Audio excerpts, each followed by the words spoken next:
edition of the Ridley Report is brought to you by HempVideo.com. And this edition of the Ridley Report features Mohammed, I always forget how to say your last name. Abdulaziz. And an interesting new project that you have taken to the next level. Now, it's one thing for a project to come into an existence.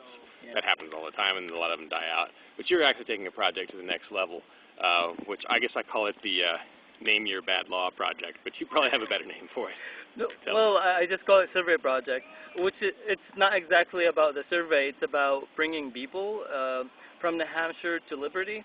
Basically, the way we're going to do it is by asking people on the street. You know, we give them a card that has one question, which law you think is dumb, and then a website where they can go and write about it. And that will make people think it's like there's so many dumb laws, and associate that with bad government. Also, it's we try to find the cool ones, the ones who are actually liberty-minded, and we try to get them to join us. So that's one of the ways to actually gain, cool people here from New Hampshire. And you said you had some progress you've done in like a test and experiment with it to see how it worked. It was last week.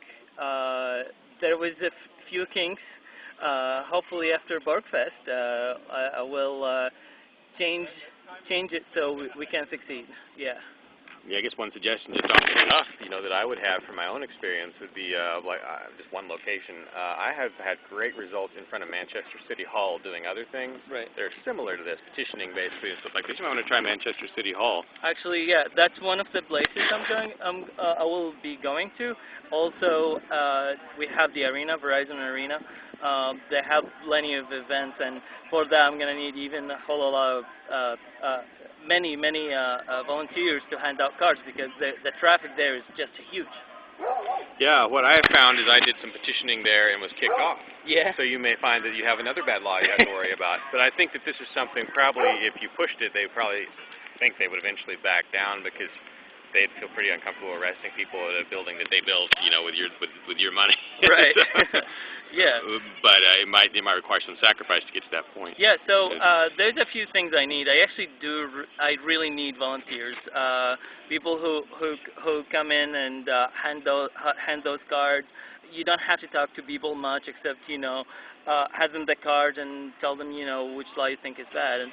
And if they say something, you just listen. If they don't, you just give them the card, and hopefully when they go home, some of them, I'm suspecting 10% of those people would go online and actually fill out the one survey question. What's the URL again? To get full information about about this project, you go to m3liberty.com and click on the survey project, and it will take you through the whole thing, the whole steps that I'm taking. And this project doesn't cost a lot of money. I already got somebody to sponsor the first phase, which is awesome. It only cost them $50. And the second phase, it's one of the expensive ones. It's $80, and that's it. So I do this in little phases, and each one costs a lot less than $100. Okay, good. Yeah. Well, I wish you the best. Thank you. And luck with that. I guess it conquered the federal, the state house is what I was thinking. Yeah. I guess the federal building might be cool too, but the state house. We will go there. We will go all of New Hampshire anyway. The state house has a lot of traffic. Yeah. But I'm already sort of brainstorming how this might be done. So yeah, sooner or later, I look forward to coming out and shooting some video of you guys handing these out. Thank you. So, all right, thanks, Mohammed. Oh, by the way, the advertiser part. You can participate in this ad if you want. This edition of the Ridley Report is brought to you by HempVideo.com. What do you think HempVideo.com is about? I actually did not go there. What's it about? What do you think? If it's called HempVideo.com, what would you be about? Oh, it's all about pods. Not actually. I think it's actually more about the hemp, the non-pot uses of hemp. I think it's what it focuses on. Hemp. And the drug enforcement, the cruel drug enforcement. Do they sell stuff there? I don't know. Oh, that's awesome. I'm going to look it up. How about that? HempVideo.com. All right. Thanks, Mom. Thank you.